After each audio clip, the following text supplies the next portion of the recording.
మేము లోపలికి పోయి అడిగితే శోభా మేడం చెప్పినారు అనేసి సీఎం పేషెంట్ నుంచి అనేసి అంటారు. కానీ మేము ఒరిజినల్ డాక్యుమెంట్స్ అన్ని ప్రొడ్యూస్ చేస్తాం, కానీ మళ్ళీ ఇదే రిపీట్ అవుతుంది. ఇట్లే ఇది చేస్తాం. మున్సిపల్ సిబ్బంది ఇంతకు ముందు 2-3 సార్లు ఈ విధంగా చేసినారు సార్. నేను వచ్చి అబ్జెక్షన్ చేసినా, నన్ను పట్టించుకోలేదు, అసలు నేను కేర్ చేయలేదు సార్.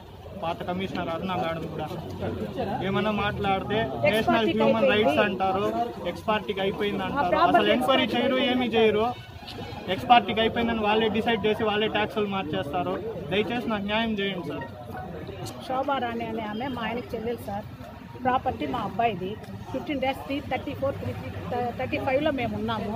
ఆ ఇంటిని అడుమానం పెట్టి షాప్ అలాట్ చేసుకున్నారు సార్ ఆమె.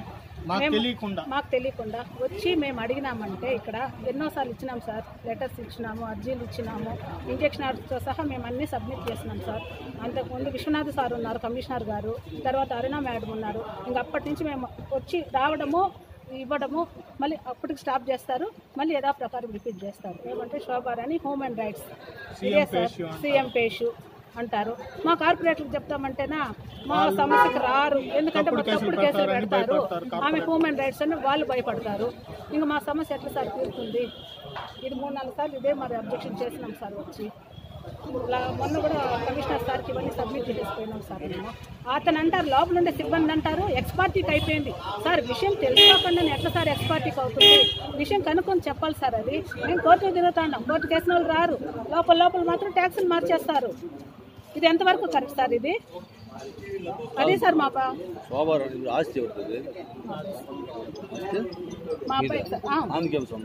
ఆమెకి ఏం సంబంధమో అదే సార్. మేము మా అబ్బాయికి అవ్వాతాతల ప్రాపర్టీ సార్. అది మా ఆయనకి హక్కు లేదు దాంట్లో.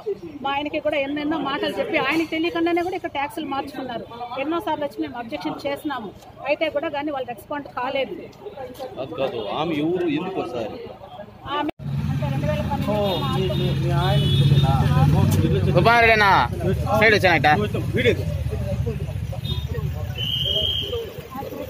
మున్సిపల్ స్టాఫ్ కూడా అడ్రస్కి వచ్చి ఎంక్వైరీ చేయరు, ఏమి అడగస్తారు, షాప్లు అలా చేస్తారు.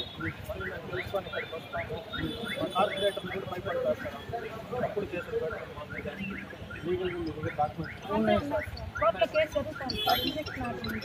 Injection order.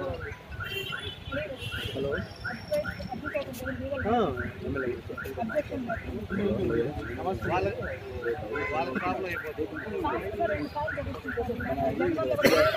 Shop number